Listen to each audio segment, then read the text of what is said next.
We are forever grateful, O God, for your faithfulness, for your goodness. We are forever grateful for the cross. We are forever grateful for all that you've done for us. We're forever grateful for the eternal life.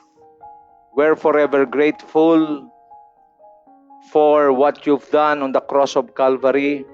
We are forever grateful that until today we are still alive. We are forever grateful that today is the day of celebration of life, celebration of your goodness, celebration of your faithfulness. We are forever grateful. Giving you thanks is not enough compared to what you have done for us. Sa araw na ito, hayaan niyo po na kayo'y aming purihin, sambahin, at sa lahat po ng kasama namin kapiling sa araw na ito na sumasamba sa iyo, I pray na ingatan niyo po ang bawat isa. Dalangin ko sa lahat ng mga nakikinig ngayon na mayroong karamdaman, in the name of Jesus, I declare God's divine healing over your body, from the top of your head down to the sole of your feet. Be healed in Jesus' name. Those who are in need, I declare God's provision to be upon you and your family in Jesus' name. And those who are being attacked by fear for the future I declare in Jesus' name for God's peace to flow like rivers over your life. I pray that what you are going through right now, God's grace is more than enough to deliver you. I also pray, Lord, Holy Spirit, from the beginning till the end of this study, speak to us in a very powerful way, that you will reveal to us the keys, how to win the battle from the inside out. We give you praise, we give you honor. Bless all the people of God today, especially the pastors giving the messages to their congregation. I pray that the powerful message will be released to your people today. From the beginning till the end of this study, Holy Spirit, speak to us. Enlarge the capacity of our spirit so that we will be filled with your powerful word today to establish and empower us to secure victory ahead. Salamat po na marami. We give you praise and honor. This is our prayer in the powerful name of Jesus. And all the blessed people of God declare, Amen and Amen. Palakpakan natin ang Diyos sa araw na ito. Muli, magandang umaga sa lahat ho ng mga kasama natin ngayong araw na ito. Saan man kayo naroon, ang pagpapala ng Diyos ay sumainyong lahat. Ang kagalingan ng Panginoon, lalo na ho sa araw na ito, I would like to greet all fathers. Happy Father's Day. Ako po ay nagulat at natawa lamang sa isang kaibigan ko na nagpadala sa akin ng kanyang greetings. Sabi niya, Happy Father's Day. Ang Father's Day daw ay today and the rest of the years are Mother's Day. Okay, so again, binabati ko ating mentor, Pastor Wilbert Butchal. Happy Father's Day po. Dr. Jonathan David, Happy Father's Day. Sa lahat po ng mga SCB Alliance, Isaac, pagpalain kayong lahat ng Panginoon at dalangin ko rin sa mga miyembro ng pamilya. Okay, kami po yung mga pastor ay meron pong konting biruan. Okay, wag muna si tatay paglabahin ngayon. Okay, so ipahinga muna ang washing machine na kulay blue. Okay, so again, Happy Father's Day. Let me just release the prayer and a declaration to all fathers. Father, in the name of Jesus, I pray and for the blessing and release of blessing to all fathers. I pray that every father will be built strong in the word. I pray that every father will be built strong in their faith so that they can lead their family powerfully towards destiny and victory. I declare that all fathers will be blessed and strengthened by God today and for the rest of your lives. This is my prayer in the powerful name of Jesus. The blessed people of God declare, Amen and Amen. Happy Father's Day po sa ating lahat. And we will continue to in our study, winning the battle from the inside out. You know, napakatagal na ho ng usaping ito na kung saan most of the time bawat laban na ating dinidil ay we only deal with the outside battles. Ito yung ating mga pangailangan spiritual, ito yung pangailangan natin physical, pangailangan natin financial. So ito yung visible na mga laban na ating kinakaharap bawat araw. Kaya ang atin namang dealing ay kung ano yung atin nakikita, doon tayo kumbaga yun ang ating nire-resolba. Pero most of the time, as believers of Christ, hindi natin nakikita yung pinakaugat. Lagi nating tandaan, ang isang puno, pag ito po'y namumunga, ang gagawin natin, most of the time, we deal with the fruit. Okay, yung mga fruit, tuwing ating pinipitas ang bunga, nawawala siya, pero nagugulat tayo, may season na mamumunga siya uli. Bakit? Because we only deal with the fruit but not the root. Same thing with us. Mayroon tayong mga in the Christian living natin, mayroon tayong mga weaknesses na dinideal natin outwardly, pero nagtataka tayo, pinagsisihan na natin, inayos na natin, pero bakit nakapagtataka? Bumabalik uli. Hanggang sa sinasabi natin, bakit pa ulit-ulit ito? Because we are only dealing with the fruit, but we are not dealing with the root. Malinaw mga kapatid? So today, we will deal with the root because the moment you cut the tree from the root, there will no longer fruit. Malinaw? So, marami kong mga mananampalataya, ang kanilang dinidil ay walang iba kundi yung panlabas lang, yung resulta, yung consequences ng kasalanan. But the sin itself nasa loob. Kaya nga, the title of our message is Winning the Battle from the Inside Out. Because the moment na madil mo ang root cause ng sin, madil mo yung pinakaugat ng kasalanan, napakadali na lang ho na mapagtagumpayan ang lahat ng mga bunga nito. So again, napag-usapan natin ng mga nakaraan, hindi tumitigil ho kasi ang laban.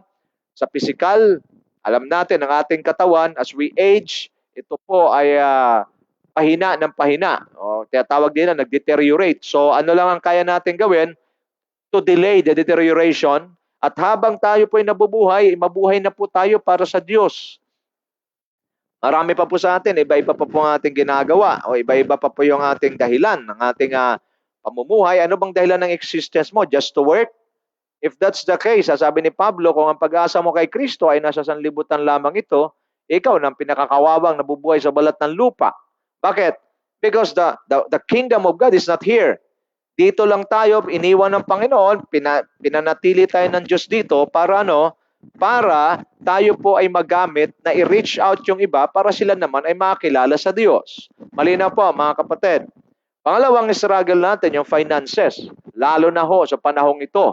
Kaya nga po ang Panginoon hindi nagkulang sa paalala sa atin, seek ye first the kingdom of God and His righteousness, and all these things will be added unto you. Alam niyo ho, mayroon pa tayong kiniklaim na verse yung Philippians 4:19, and my God shall supply all my needs according to His riches and glory. But today, si Pastor Wilson po magpapaalala through the leading of the Holy Spirit, Philippians 4:19 will not happen. Okay, nang ganun-ganun lang. Mayroon pong background yan. Dineclare ni Pablo yan because yung mga taga-Philippi, the Church of Philippi, is supporting Paul, Apostle Paul, sa kanyang mission.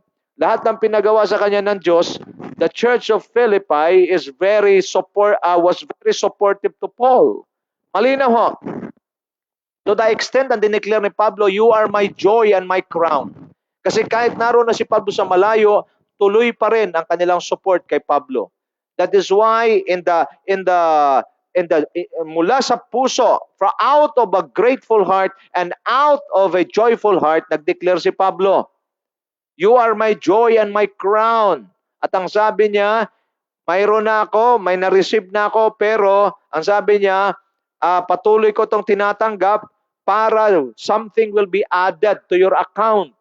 At ang sabi niya, and my God will supply all your needs. Before that, ang sabi niya, your sacrifices are sweet aroma before God, burnt offering, aroma before God, at ang sabi niya, and my God shall supply all my needs according all your needs according to His riches and glory. Look at me now. That verse are only for believers, people who are supporting for the advancement of God's kingdom. Dapat malinaw yan. Because others are claiming without doing the requirement. Hindi pwede na magkakaroon ka ng ganyan kung wala ka munang requirement na pinufulfill.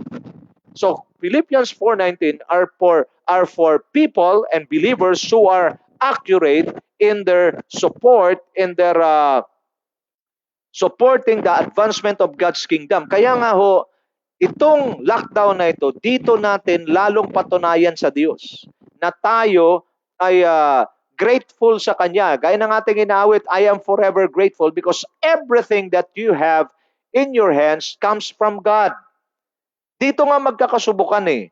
Itong lockdown na to, dito magkakasubukan kung saan ka gawa. Gawa ka ba sa kaplastikan o gawa ka sa katotohanan? Gawa ka ba sa pagiging tunay?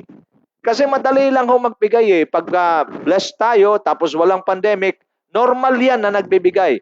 Kaya palagi ko sinasabi, time will come that the Lord will lead you to a defining moment na kung saan dadalhin ka doon sa isang kalalagyan katulad dito na tinatawag nilang crisis but we do not believe it. Why? Because our economy is in heaven. Dito masusubukan kung saan ka gawa. Kasi pag ikaw ay tapat talaga sa Diyos, kahit na mayroong pandemic, hindi mo i-compromise yung para sa Panginoon. Bakit? In the first place, kung talagang ikaw ay mayroong pagtanaw ng utang na loob sa Diyos, lahat ng meron ka sa kamay mo, lahat ng binigay sa iyo ng Diyos, dapat unahin mo siyang gamitin. Unahin mo siyang ibigay para sa Diyos, para yung blessing para sa iyo magtutuloy-tuloy. Ngayon, pag hindi mo yung ginawa, at mas inuna mo yung kapritsyo mo, inuna mo yung sarili mo, pinatunayan mo lang. Okay? Huwag niyo ma-offend ha. Pinatunayan mo lang, plastic yung pagiging Kristiyano mo. Malinaw?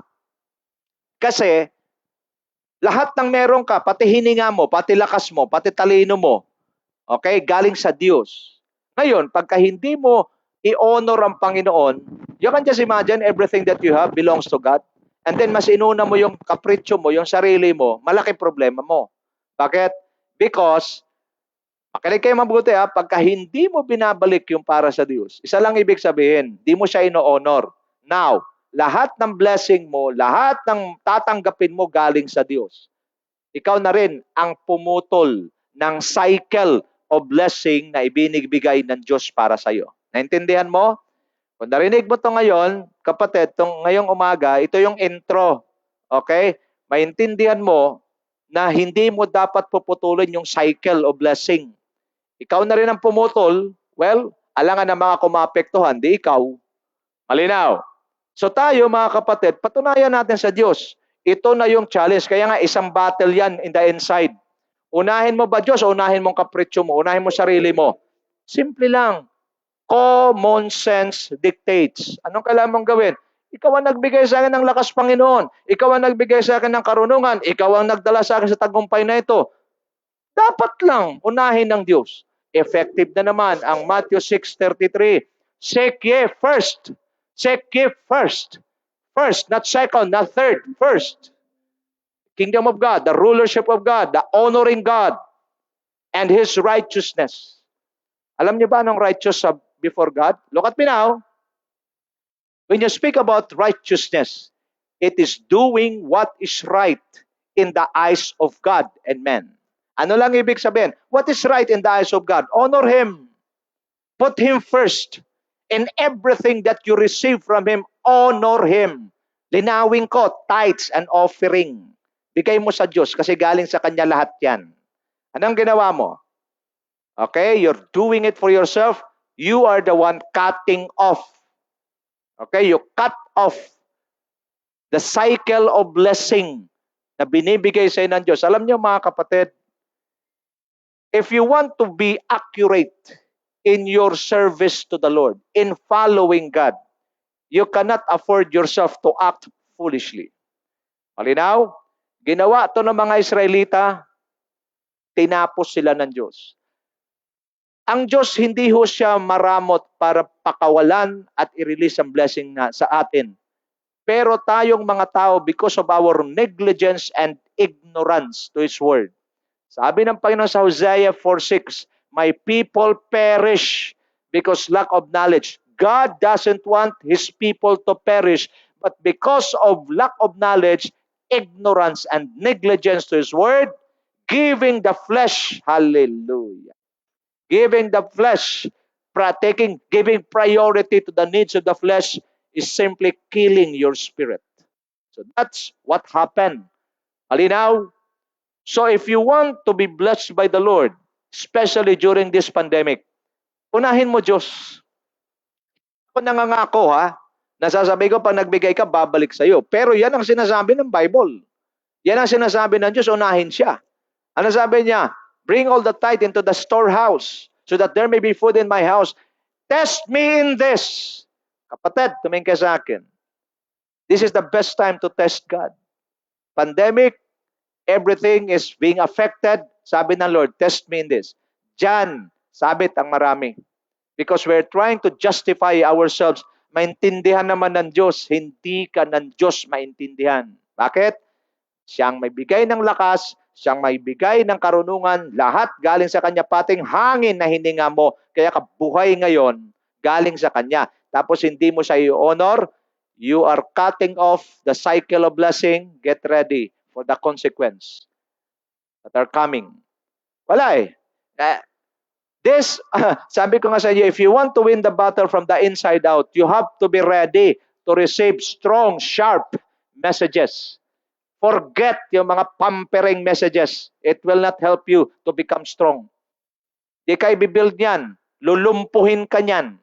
Yung mga patapik-tapik lang na mensahe, kailangan mo ng matibay, sharp na message that will cut off all ignorance and negligence over your life.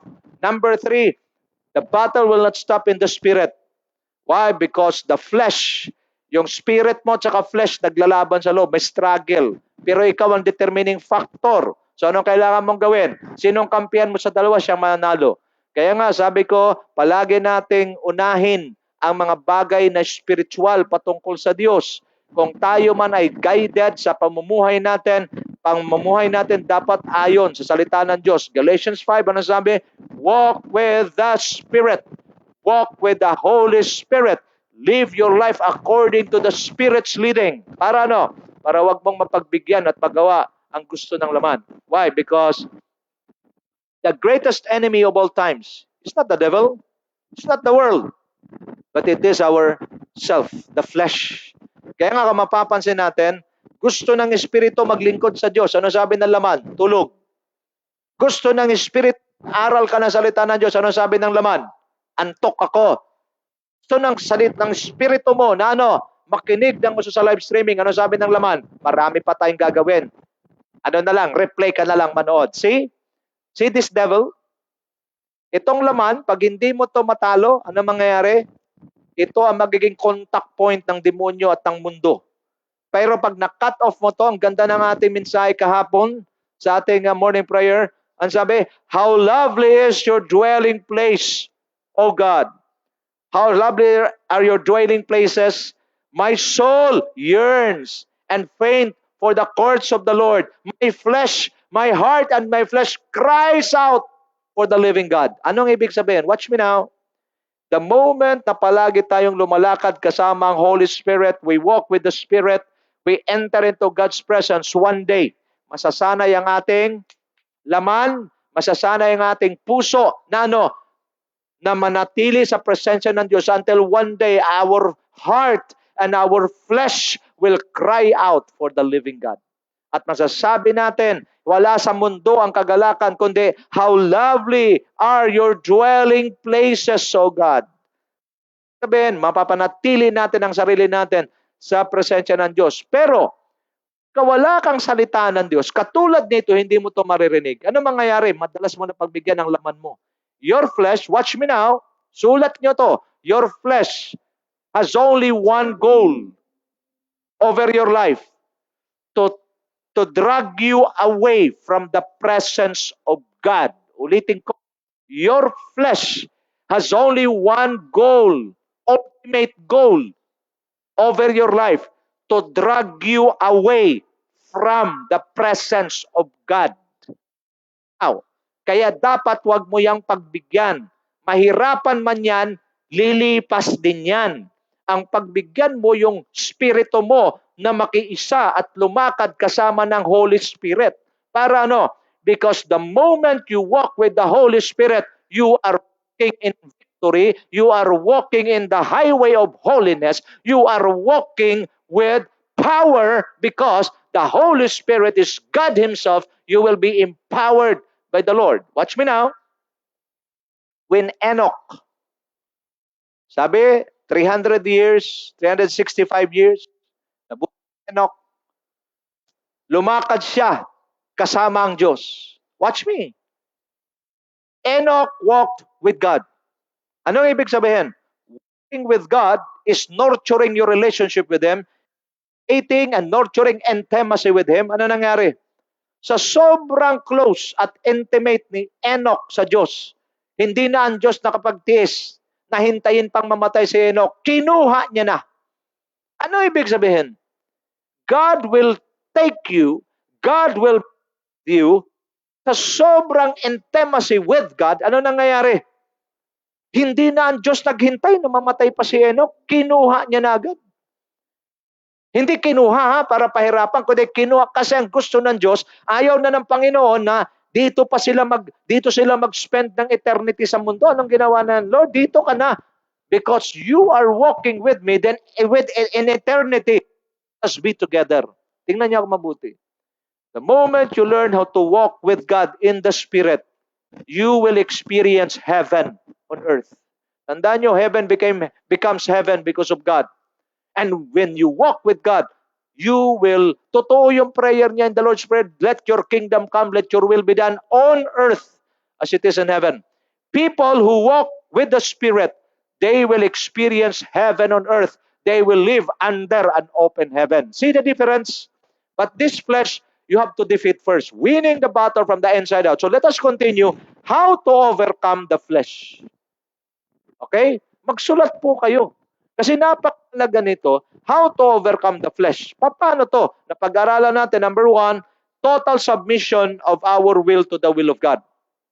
Numero 1, kailangan isubmit natin yung kalooban natin sa kalooban ng Diyos. Why? Because tayo ay meron tayong free will na binigay ang Diyos na pag hindi mo to rirendahan, hindi mo to pipigilan, matindi to. Kasi lahat ng gagawin ito kontra sa gusto ng Espiritu. So ang malinaw dito na picture at example, concrete, ay walang iba kundi yung Matthew 26:36 to 46, which is the Lord Jesus Christ. The Lord Jesus Christ knew that His mission is to die on the cross. Pero pinakita ng Panginoon yung reaksyon ng kanyang flesh because He was 100% man na nabuhay dito sa lupa. Anong sabi niya? Father, He fell with His face to the ground and prayed, My Father, if it is possible, may this cup be taken from me, yet not as will, but as you will. So makita natin yung flesh ni Lord naghahanap ng alternative. Kung pwede, di ko na maranasan. Alam nyo bakit? I've studied it. Ano nangyari? Natuklasan ko. Bakit ang flesh ng Panginoon bakit ang prayer ng Panginoon ganito? Because the flesh is asking for alternative. Baka pwede naman, wag maanan yan. Baka pwede naman, masave na lang yung buong mundo na hindi na ako kailangan dumaan. Bakit? Kasi yung way of suffering, hindi naman talaga si Lord takot doon sa suffering eh. Ano ang ng Panginoon? Una, lahat ng kasalanan ng buong mundo mapupunta sa Kanya. Imagine, Jesus is a holy God. And then, so, the people of the world ay mapupunta sa Kanya. Pangalawa, He is an eternal God. But this time, He will taste death. Nakita niyo violation sa Kanyang nature. This is why yung flesh nagsabi, kung pwede, posible lang, lumampas to sa akin. Alam niyo, ganun ang flesh eh. Pag dinidil ng Diyos, mayroong mga defining moments, mayroong mga testing, ang gusto ng flesh kagad kumawala. Gusto ng flesh kagad makalayas. Saan? Sa kahirapan. Tandaan nyo, hindi ka ng Diyos hayaan na dumaan sa pagsubok na hindi mo kaya. Kung pinapadaan ka man ng Diyos sa pagsubok ngayon, mayroon siyang gustong gawin sa buhay mo, mayroon siyang gustong i-fulfill sa buhay mo, dapat tama ang responde mo at ikaw ay mag-yield. Pag sinasabing mag-yield, ikaw ay magpatianod na lang at ikaw ay magiging sumandal saan? Sa ginagawa ng Diyos. Meron tayong sinasabi, di ba? Okay, ano yung faith? Faith is having confidence. Okay? Kumbaga, yung intentional na confidence mo, saan? Sa karakter ng Diyos. Kasi ang Diyos, kailan amangan natin siya. Happy Father's Day nga pala sa Lord, di ba? He is our Father. And a father will allow his child or his son to suffer, not to destroy him. But He allow us to suffer for us to be refined. Nakita nyo, alam nyo, mga mature lang ang nakakaintindi ng ganito. Kaya yung iba na immature, tatanungin, Diyos, bakit ako pa? Bakit hindi na lang yung iba? Alam nyo, pag nagmamature ka sa pananampalataya mo, bawat pagsubok, hindi mo na tinitingnan yung hirap doon. Ang tinitingnan mo, ano ang purpose, ano ang plano ng Diyos sa testing na kinalalagyan ko ngayon. Nagkakanawan tayo.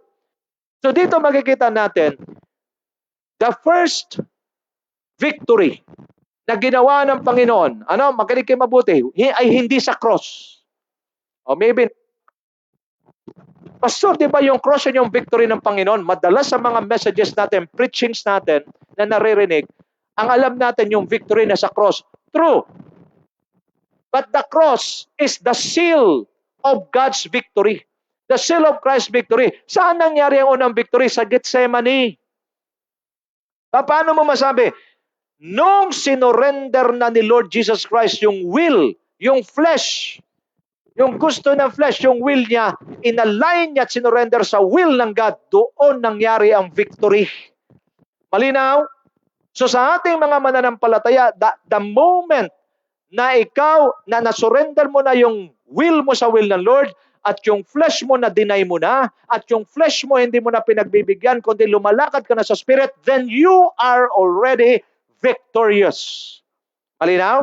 Kaya nung pinasan niya ang cross, pag natutumba siya, nasubasob siya, tadyakan, duraan, murahin siya kung ano pinagagawa sa kanya, wala nang dating. Bakit? Patay na siya sa laman. Patay na siya sa lust of the flesh. Patay na siya sa kumbaga dito sa desire ng flesh. Naintindihan niyo ba, mga kapatid? Kaya nung siya'y umakyat sa Golgotha, the way of suffering, pagdating niya doon sa cross ng Kalbaryo, naipako siya. Patunayan ko sa inyo kung paano siya naging matagumpay sa Gethsemane. Nung siya'y tinuya ng mga Pariseyo at Eskriba, ano sabi? Kung ikaw talagang Misayas o Misyas, sige, bumaba ka dyan, maniwala kami sa iyo. Nakita nyo? Pero ano lumabas sa kanyang bibig? Bakit ko sinasabing victorious na siya? Patawarin mo sila, di nila alam kanilang ginagawa. Nakita nyo? Hindi yun nangyari sa cross. Ulitin ko, ang cross ay hindi yun yung victory ng Panginoon. Sa Gethsemane pa lang, naroon ang victory. Nung kanyang isinuko ang kanyang laman at dininay ang gusto nito at niyakap ang gusto ng Diyos. Kanig kayo mabuti. True victory is when you deny the flesh, the desires of the flesh, and you embrace the desire and the will of God, even though your flesh will suffer. That is true victory. Pag hindi kayo masugid na mag-aaral ng salita ng Diyos, ang mangyayari, palagi kang nagja-jump into conclusion. Naunawaan mo, kapatid? Palaging conclusion. Kaya nga, maraming iba, di ba, kahit sa mga negosyo nagpipresent, anong sinasabi? Ito yung kikitain mo pag mag-invest ka dito. Marami hon frustrated Bakit? Ipapakita sa iyo, kikita ka ng milyon. Ito yung magiging mo, magkaroon ka ng ganito, magkaroon ka ng ganito. Ang tanong, doon nakatingin, kaya nag-invest. Naunawaan nyo, ha? Kaya yung iba nag-invest kasi nandoon, nakafocus doon sa conclusion, sa resulta. Ang tanong, hindi mo muna tiningnan yung proseso. Nagkakanawan tayo, kaya everyone na mag-invest at nakatingin lamang doon sa resulta, ano nangyayari? They end up frustrated. Why? Because yung milyon kagad na tinitingnan mo, hindi mo iniintindi na yung nag-present sa'yo, mayroong umiiyak ng magdamag, mayroong magdamag na hindi nakatulog. Proseso. Ang tingnan mo, proseso. Hindi yung resulta. Nagkaunawaan tayo. Tapos, pag meron tayong makita mga successful Christian leaders, meron tayong mga nakitang successful sa kanilang career, sabi natin, gayahin ko siya. Okay, tumingin ka sa akin, kapatid. Ang gayahin mo, wag yung tagumpay niya. Ang gayahin mo yung prosesong ginawa niya paano siya dumating sa tagumpay.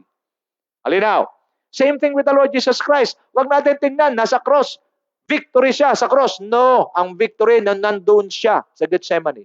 Mababasa niyo sa Bible ang sabi, ang kanyang pawis ay parang patak ng dugo.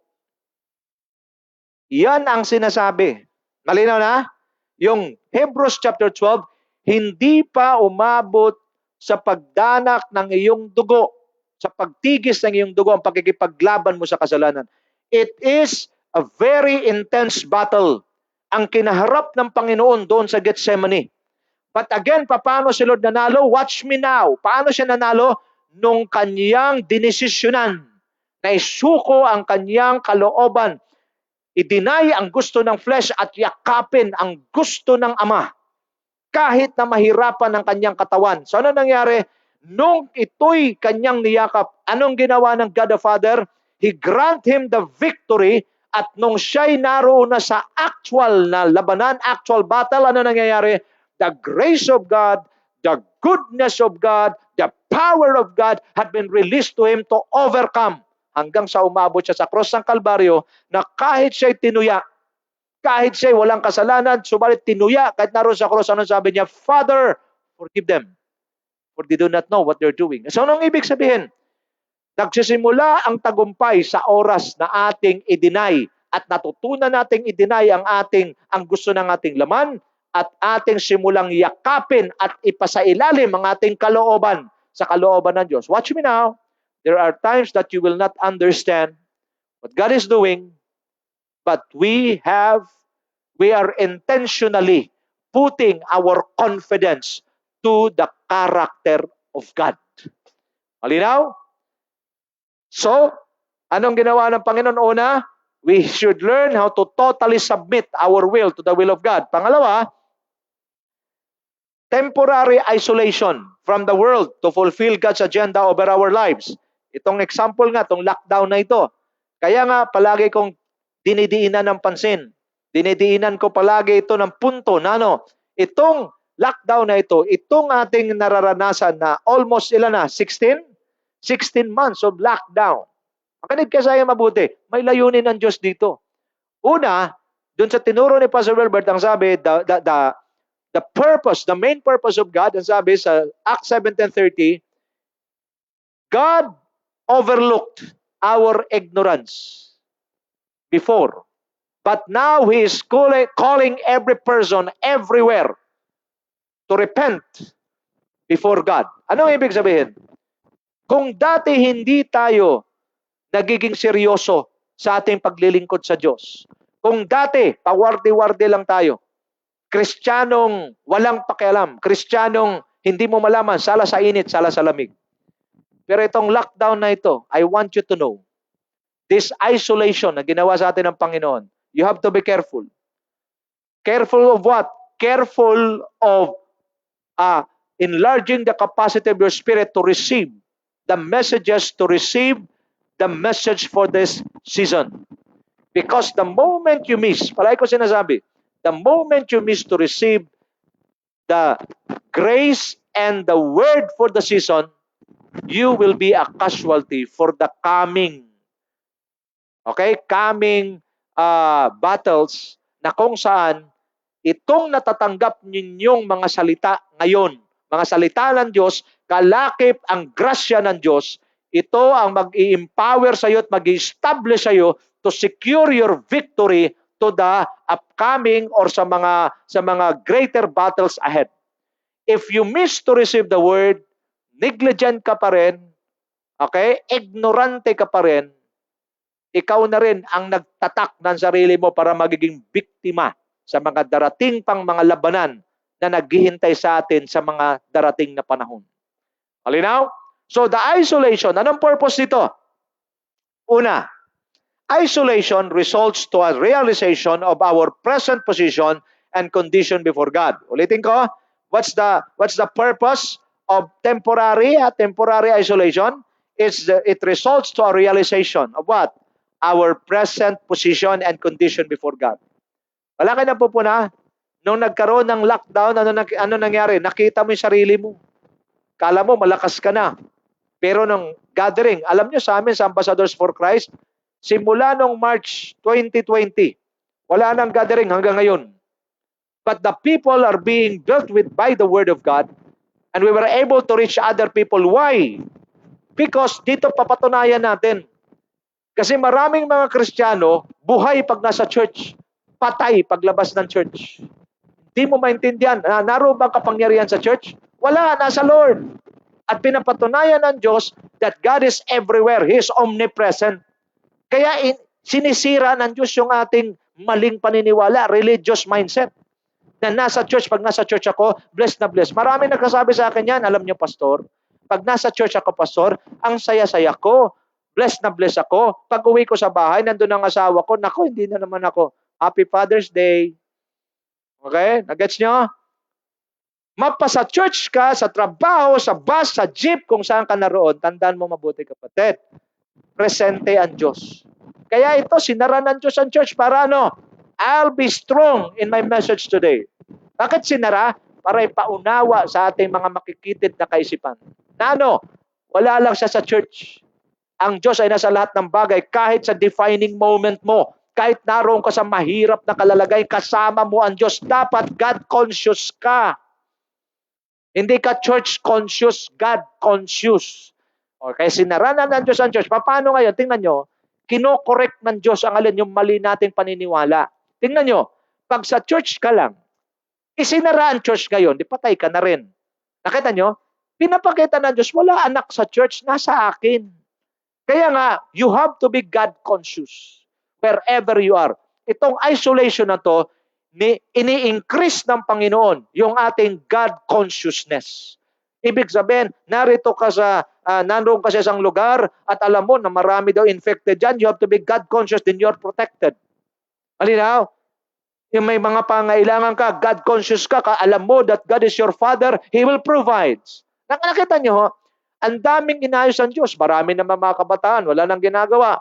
Kundi praise and worship na, wow, talunan na to, maganda na to. O, tinigil ng Diyos, paano ngayon? O, bakit sa bahay mo hindi ka tumatalon? Kayo mga worship leader, kinakausap ko, are you still singing for God? Dito sa pandemic na to? Are you still singing? Yung bang live streaming mo, makikita yung video mo habang kayo umawit sa Panginoon, ganun pa rin bang intensity? O malakas na ang intensity pag kayo, may mga kasama kayo mga kapatiran?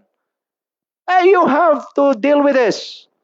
Kailangan yung intensity mo, mayroong live or mayroong recorded na pagsamba, dapat hindi nagbabago.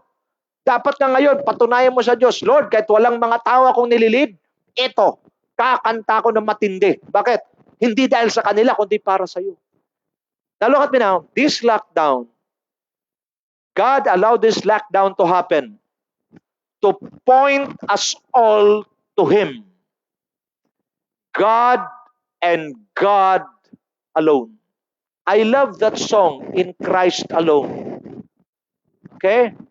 This isolation, this pandemic, this lockdown is pointing all people to look up to God, exalt and glorify Jesus. Malinaw? This is not about the crisis. This is not about COVID-19. Baliktad. Ang na-highlight yung COVID-19, ang na-highlight yung epekto sa economy. Tingnan niya ako mabuti.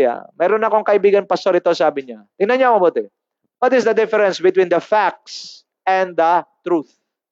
Facts and truth.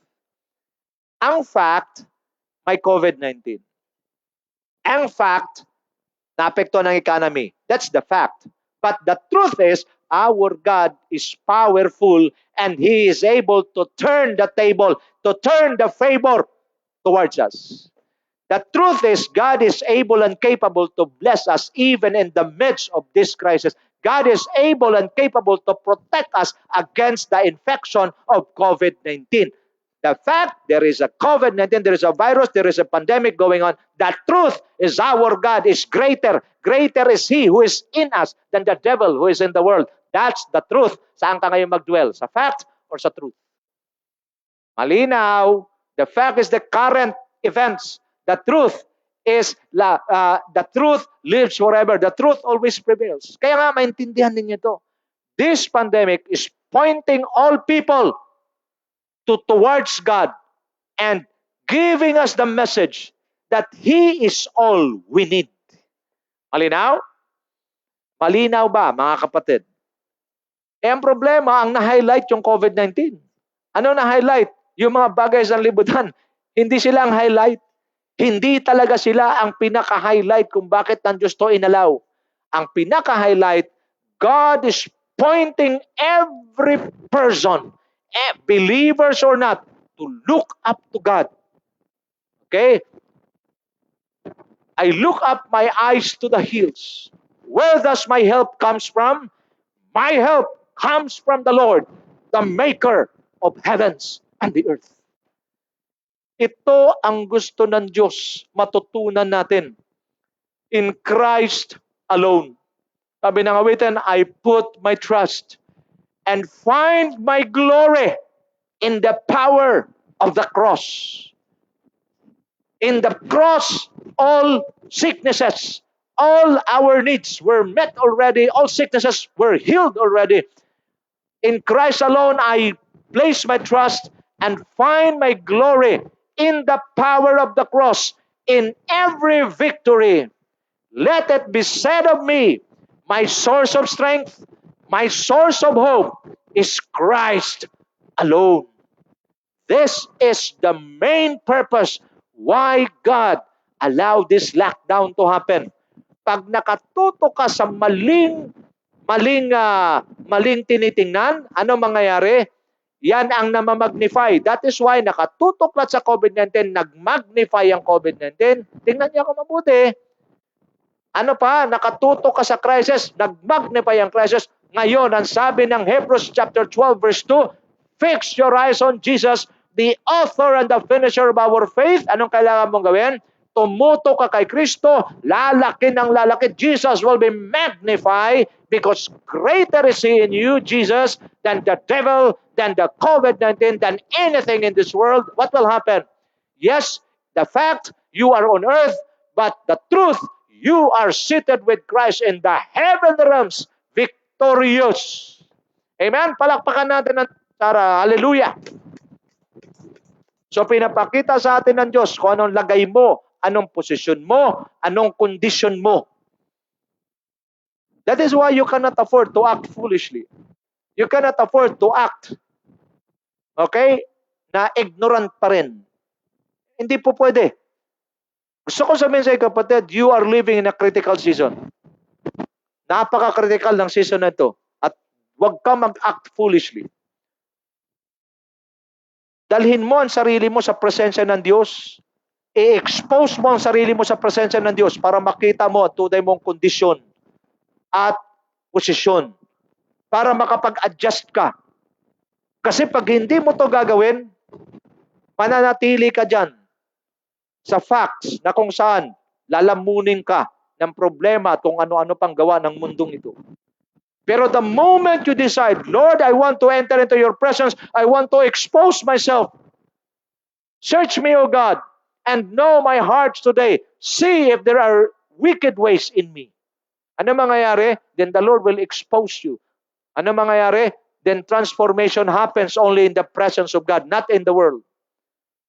Destruction happens in the world, transformation happens in the presence of God. Malinaw? So what are the purpose? Okay, the truth to ponder God's greater purpose of isolating His people. Number one, to refine our faith. Okay, to refine our faith. 1 Peter 1:7, this have come so that the proven of your faith, the genuineness of your faith, of greater worth than gold, which perishes even though refined by fire, may result in praise, glory, and honor with Jesus Christ when Jesus Christ is revealed. So one of the major purpose of this lockdown or isolation, to refine our faith. Kaya nga ito mga pagsubok na pinagdadaanan natin, wag mong isipin, mahirap na talaga. Talaga wala namang madali sa buhay eh. Pero pag mayroon kang salita ng Diyos, alam mo, na ang sabi ng Bible, although you will suffer for a little while. Bakit little while? Kasi nga hindi yan lasting. Maiksing panahon lang kasi mayroon lang gustong gawin ng Diyos. At isa sa gusto niyang gawin, i-refine. Ano ibig sabihin? Dalisayin. Ang anin? Ang pananampalataya mo. Kasi may tendency ka pa rin. Mahusay ka lang manalig sa Diyos pag maganda nangyayari sa buhay mo. Kung hindi maganda mangyayari, minsan nagkakaroon ka ng duda eh. Alam niyo mga kapatid, meron kaming isang kakilala sa isang church, malalaman mo, predictable siya ng demonyo eh. Alam niyo bakit? Pag siya ay mayroong blessing, anong ginagawa? Mataas tumalon. Sa praise and worship, ang taas ng talon. Kaya alam mo, may pera to. Bakit? Mataas tumalon eh. Pero pagka walang pera, walang blessing, galata lang pag tumalon. Kaya nakita nyo, do not be predictable by the devil. Maraming Kristiyano, ang daling mahuli ng demonyo eh. Tandaan niyo to ha, I'm sharing with you a revelation. Pagka siya ay may pera, ang taas tumalon sa praise and worship. So alam na kagad ng mga kapatiran pa lang, blessed to si brother. Bakit? Tas tumalon eh. Pero, pagka may problema, nanghihina, galata lang pag tumalon. Napaka-predictable sa demonyo. Ano ang tinuturo sa atin ng Diyos? If you are in a defining moment, if you are being, you're being led by God through the fire, lagi mong tandaan, hindi ka ng Diyos dinadaan sa apoy para i-destroy. Pinapadaan ka ng Diyos sa apoy para ma-refine, para madalisay. Para paglabas mo galing sa apoy, pure gold. You will possess a pure faith. Okay? Ito natutunan ko eh. Pag ang ginto pala, pag nakuha mo, hindi naman pala talaga yung puro. Mayroon diyang mga nakakabit na ibang elemento. Kaya pala dinadaan sa apoy para yung mga hindi ginto at ibang elemento nasusunog. Dahil ang ginto, pag dinaan sa apoy, hindi pala yan nasusunog, bagkos na dalisay. Naintindihan nyo na? So maaaring ganito kalaki pananampalataya mo, pagdaan sa apoy, gamunggo na lang. Pero tandaan nyo, sinabi ng Panginoon, kung ang iyong pananampalataya kasing laki ng buto ng mustasa, nakita na po ako, mas maliit pa sa munggo. Pero dahil dalisay at tunay, kaya nitong sabihin sa bundok, lumipat ka mula dito papunta roon. Anong ibig sabihin? Bakit tayo ng Lord dinadaan sa lockdown? Bakit tayo dinadaan ng Diyos sa pagdadalisay? Para yung mga bagay na dakila na gusto niyang matanggap natin, ay matatanggap natin gamit ang ating dalisay na pananampalataya. Refined faith. Pangalawa, to refine our character. What is the purpose of isolation? Temporary isolation, to refine our character. Aminin na natin lahat. Di naman tayo pwede magplastikan. Malinaw? Mayroon pa rin tayo mga weaknesses sa ating ugali. Isa sa ginawa ng Panginoon, isa sa purpose, because we are crucifying, overcoming the flesh. Malinaw ba? At mayroon tayong mga ugali talaga na alam natin na nandyan lang sa atin na pag na-trigger ng isang sitwasyon lumalabas. Tapos nagsisisi tayo, Lord, patawarin niyo pa ako. Bakit ganon? Kala ko okay na. Ini-expose ng Diyos yung mga karakter natin. Akala natin tayo ay talagang sold out na, okay na. Only to find out, konting problema lang pala, bumibigay ka. Nakita nyo? Ang Diyos, kilala niya na tayo mula ulo hanggang paa. At alam niya na rin ang ating simula hanggang sa ating paghiga, sa ating kamatayan. Alam na niya. Pero gusto ng Diyos, bago ka umuwi sa Kanya, gusto niya na maranasan natin ang langit dito sa lupa. Maliho yung mga nagsasabi, di bale, pag namatay ako sa langit, masaya. Sa langit, wala ng problema. Sa langit, wala ng karamdaman. Yung iba, para makaranas ng langit, kailangan mo na mamatay. Mali yun. Kasi ang Diyos mismo nanalangin na si Lord Jesus Christ na let your kingdom come, let your will be done on earth as it is in heaven. God wants us to have a taste. Okay? A taste of heaven on earth. Paano ito mangyari? Sa pamamagitan nito mga defining moments, sa mga testing, purifying our faith, refining our character. Tumingin ka sa akin. Hindi ng Diyos titigilan ang pag-refine ng ating karakter. Bakit? Because ang karakter natin played a major role the way we respond to the dealings of God. Malinaw? Kaya marami sa atin nag-aakala matibay na tayo. Pero nung dumating yung pagsubok, dumating yung matinding dagok sa buhay, ano nangyari? Nag-iba ang karakter mo. Nagbago. Akala mo sold out ka na, yung pala hindi pa. At yan ay inalaw ng Diyos mangyari, hindi para i-destroy ka. Inalaw ng Diyos mangyari para magbago ka at umalain ka sa Kanya. Ang problema sa iba, sa halip na umalain, nagmamatigas pa. Tingnan niyo mabuti. Kung alam mong baluktot ng dinadaanan mo, pinagpatuloy mo pa, huwag kang umasa sa bandang huli, yung baluktot tutuwid. Kasi oras na baluktot ng dinadaanan mo, tuloy-tuloy ang kabuktutan at kabaluktutan mo. So anong kailangan mong gawin? This message is reminding you today, mali ang ginawa, baluktot ang dinadaanan mo, mag-U-turn ka, bumalik ka sa tuwid na daan. Daan ng kabanalan. Malinaw kapatid? So pag nire-refine ng Diyos, dinidil ang karakter mo, ini-expose niya kung ano ka talaga. At itong lockdown na to, pinapakita sa atin ng Diyos. He is the refiner. He is the refiner's fire. Anong ginagawa? Dalisayin yung ating ugali. Dalisayin yung ating, kasi masyado tayong confident na eh. Okay ako, sold out ako sa Panginoon, sold out ako sa pagsunod ko sa career ng grace ko, only to find out, isang sitwasyon, dinaan ka ng Diyos, bumigay ka. Ano ibig sabihin? Kulang pa. Hindi yan para tanggalin ka, hindi yan para alisin ka doon sa will ng Lord. Ni-refine lang ng Diyos ang karakter mo para umalign ka. Ang ginawa ng iba, sa halip na umalign, nag-disalign. Problemang malaki yan. Malinaw? Marami hong mga nagdi-disalign. Pag nag-disalign ka, madidislocate ka. At pag na-dislocate ka na, ano mangyayari? Hindi ka na mahanap. You have to understand this message today. One of the purpose of this lockdown, again, is to lead all people to look at and fix their eyes on Jesus. Not to the situation, not to COVID-19. Kaya kung sino ang tinitingnan mo sa mga sandaling ito, siya ang namamagnify mo. But most of the time, maraming mga mananampalataya hindi nakatingin kay Kristo. Ito na yung tamang panahon, tumutok ka kay Kristo dahil siya ang pasimula at wakas ng iyong pananampalataya. I challenge you today. Fix your eyes on Jesus, the author and the finisher of our faith. He is not only the author and the finisher of our faith, He is also the author of all things. The moment you fix your eyes on Him, I challenge you, your life beginning today will never be the same again. Kaya yung exposure ng karakter mo, nakita mo, hindi pa pala ako ganun kalakas. Hindi pa pala ako ganun katibay. Bakit? Exposure, pag yung in-expose na Diyos ang karakter mo, hindi para pahiya ka. Hindi para durugin ka. Hindi para alisin ka sa will niya. In-expose niya ang karakter mo para rumisponde ka ng tama. Mag-align ka sa Kanya dahil disaligned ka na. Mag-relocate ka papunta sa will niya kasi kumbaga dislocated ka na. Malinaw kapatid? Kung naintindihan mo to, wag mo nang patigasin yung puso mo. Sabi ng Bible, if you hear His voice today, harden not your heart. Pangatlo, ano ang purpose? To establish our faith on a solid ground. Ano ho? Una, refine our faith.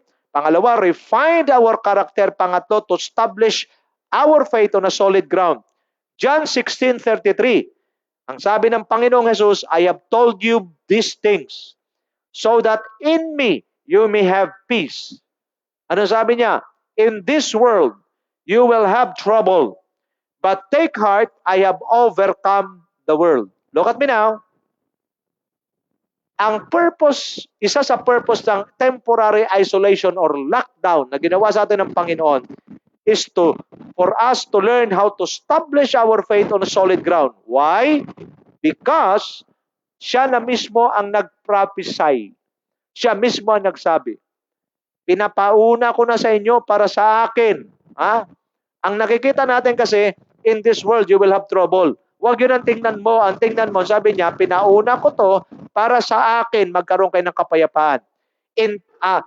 Turuan ko kayo paano mag-interpret nito, ha? Paano makakuha ng revelation dito, ha? Sabi niya, I have told you these things so that in me you may have peace. In this world you will have trouble, but take heart, I have overcome the world. Ano lang ibig sabihin? In the midst of trouble, in the midst of adversity, Jesus is our peace and victory. Malinaw. O, dalhin pa natin sa mas applicable na pangyayari. Sa oras na dumaan ka na sa trouble, lagi mong tandaan, kasama mo si Lord at lagi mong tandaan, pag kasama mo si Lord, kahit na kahit na ikay nasa gitna ng trouble, mayroon kang kapayapaan. At dahil kasama mo si Lord, kahit na nasa gitna ka ng trouble o na dumadaan ka sa matinding trouble, ikaw ay magkatagumpay. Bakit? If God is for us, who can be against us? And with Christ, we are more than conqueror through Him, through Christ who loved us. Malinaw?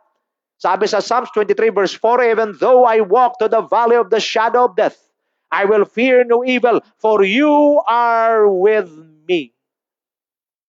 Malinaw na mga kapatid? Nag-gets na yung John 16:33?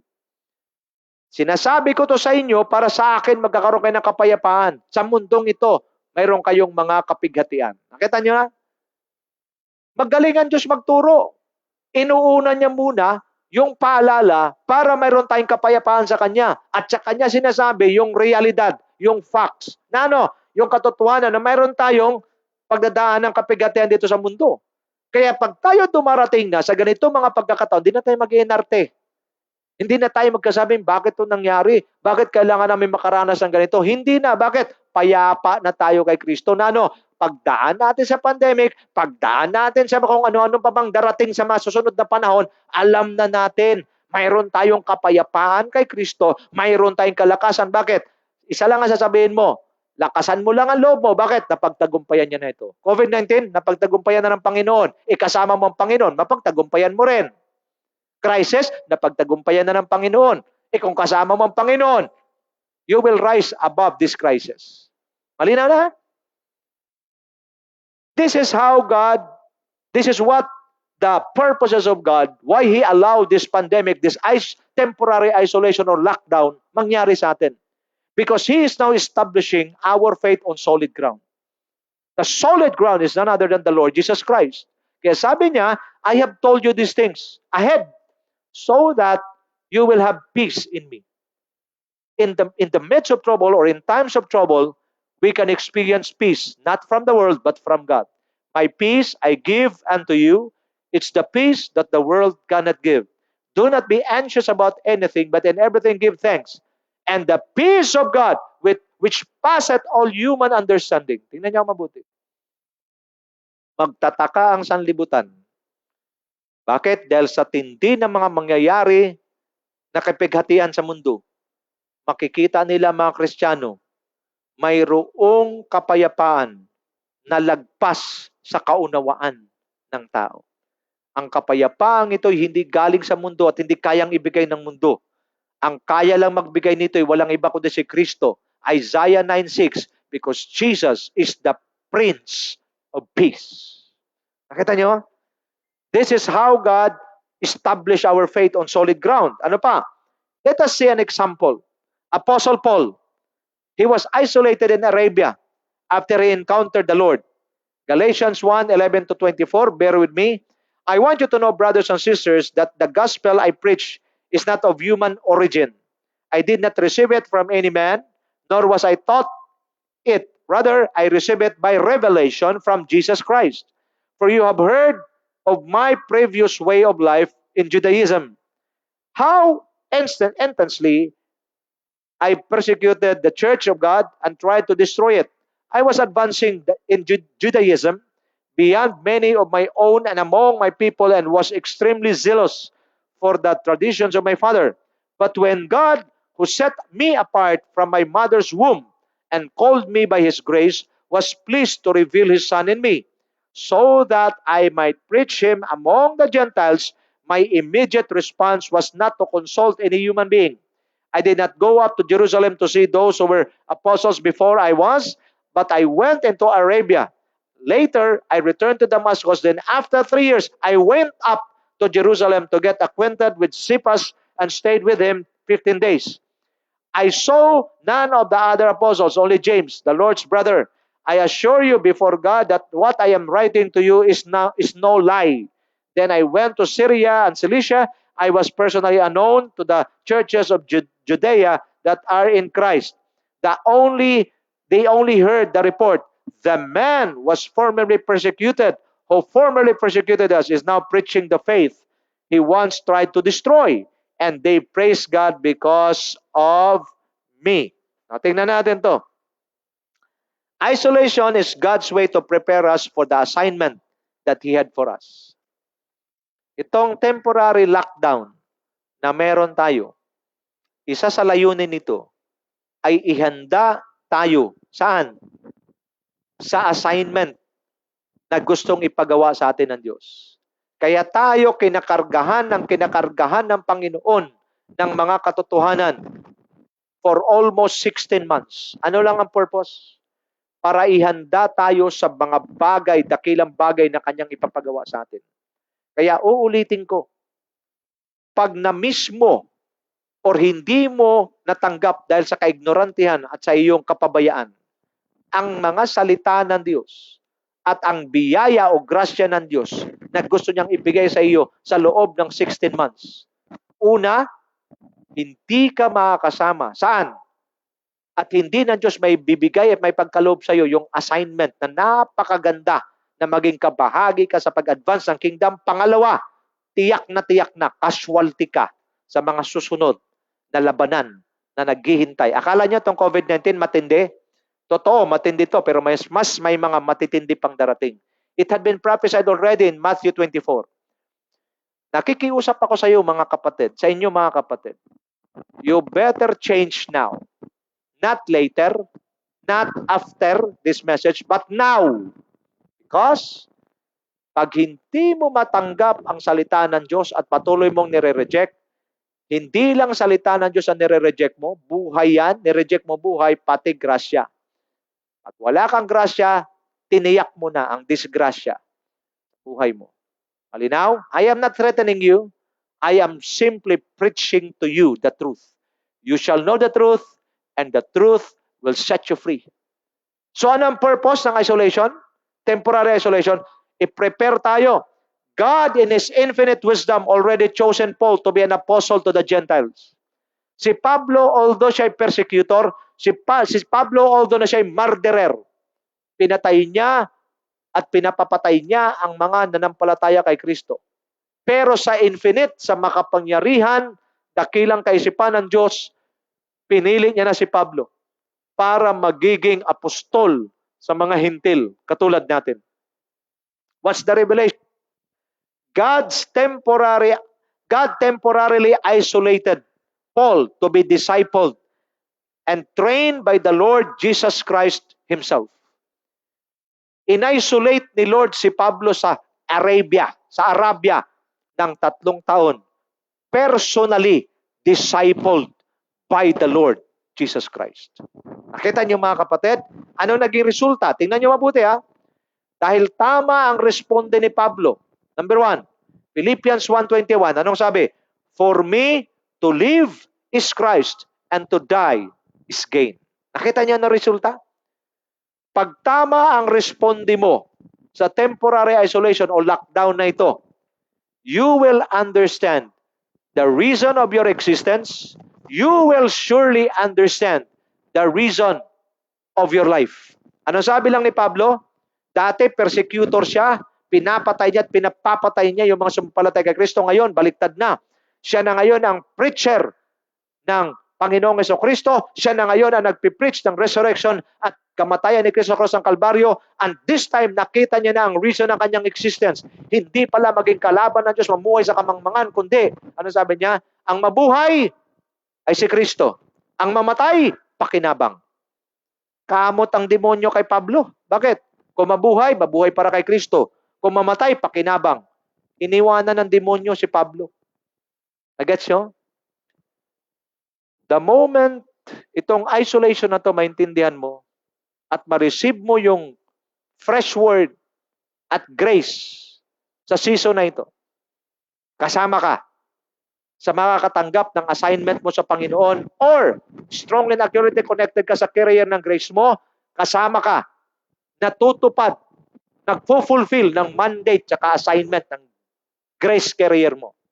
But the moment na hindi mo matanggap, na isolate ka, na dislocate ka, na disalign ka, sinigurado mo ng disgrasya mo, sinigurado mo na ang alin? Sinigurado mo na ang kapahamakan. At hindi ka makakasama, hindi ka na nakakasama sa move of God, na dislocate ka pa, na disalign ka pa. Anong kasunod?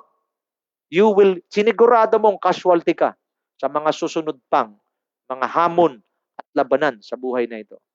But Paul, because of his encounter with God and because he yielded, he responded accurately.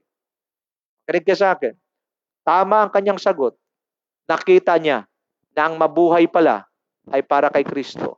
At ang mamatay na gumagawa ng kalooban ni Kristo o ng Diyos ay pakinabang. Kamot ang demonyo, wala na ako rito magagawa.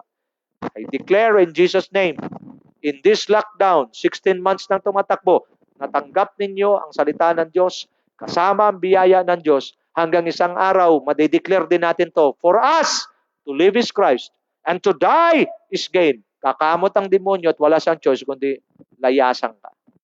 Kapatid, I hope and pray that today, nakita ninyo ito. Last verse tayo, kuya, Galatians 2:20. I have been crucified with Christ. I no longer live, but Christ lives in me. The life I now live in the body, I live by faith in the Son of God who loved me and gave Himself for me. Ating pagwawakas, napagtanto ni Pablo, ako'y patay na, ako'y namatay ng kasama ni Kristo. Ano ibig sabihin? Dead to self. Kinonsider ni Pablo lahat ng kanyang kaalaman, karunungan, pagpapala, anuman itong kanyang na-acquire mula sa mundo. Tawag niya, basura. Sa ibang translation, tawag niya, dumi. Sabi niya, basura lahat ng ito. Kaya kong ipagpalit lahat ng ito. Makilala ko lang ng lubusan si Kristo. This temporary isolation, for us to win the battle from the inside out, is for us to understand that God is preparing us to receive our God-given assignment. Or yung iba sa atin, bago mag-lockdown, natanggap na natin ang assignment, God is refining our faith, God is refining our character, and God is refining and sharpening our mind, our spirit, to be more accurate in fulfilling our assignment. But those who fail to receive the word, or they receive the word but intentionally reject it and ignore it, then you will not be part of God's move, and you will be a sure casualty of the greater battles ahead of us.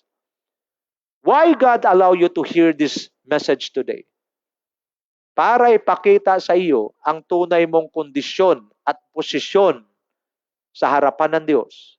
Ang tanong ko sa iyo ngayong umaga at tanong mismo ni Jesus, ano ang gagawin mo? Magpatuloy ka sa napakabaluktot mong dinadaanan o titigil ka at mag-U-turn at bumalik sa daan ng katuwiran at kabanalan na nais ng Diyos na iyong daraanan? The choice is yours. Father, we thank you. We bless you, Lord, today. Salamat po sa pagpapaliwanag at pag-reveal sa amin ng mga katotohanan. That this temporary isolation is one of your purposes to refine our faith upang ang mga duda, ang mga uncertainties o yung mga reservations namin sa buhay namin ay masunog sa iyong apoy because you're a consuming fire.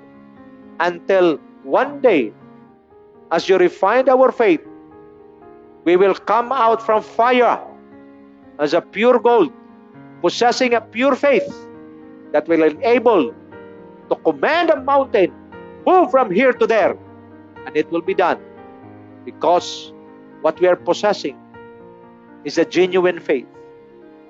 Thank you for revealing to us that you're also refining our character. What we are now, you are exposing what we are made of. Minsan nakala namin okay kami, minsan nakala namin malakas kami. Yung pala makikita namin, isang matinding dagok lang ng buhay. Tiklop kami. So anong ibig sabihin? Hindi para kami sirain, hindi para kami wasakin, kundi para kami ay lalong magtiwala sa inyo. Lalong magpasakop sa inyo. Lalong maging masunurin sa inyo. Salamat din na pinakita nyo sa amin that this temporary lockdown is you are preparing us. Kinakargahan mo kami ng mga mabiyaya at mga preskong kapahayagan para maging handa kami kasi nakaprophesy na sa Matthew 16:33 that there will be trouble. But we thank you because in the midst of trouble, you are our peace. In the midst of trouble, you are our victory. In the midst of trouble, you are with us. Even though we walk to the valley of the shadow of death, we will know, we will not fear evil, for you are with us. And we thank you, Father God, just like Paul, that this temporary isolation and lockdown will give us a clear understanding that the reason of our existence is none other than Jesus, and we will live for His glory, for His honor, and for His great power. This is our declaration in Jesus' name. I pray that the Lord will continue to bless you and heal you. Pray that your table will never run out of food, and all the works of your hands will be blessed by the Lord as we continue to journey towards destiny. Be a part of the advancement of God's kingdom. Be aligned. Leave those stubbornness and hard-headedness. Be strongly and accurately connected, first to God, second to the carrier of your grace. This is my prayer in Jesus' name, and all the blessed people of God declare, Amen and Amen. Be built by the word of the Lord. Have a good and a godly day. Shalom.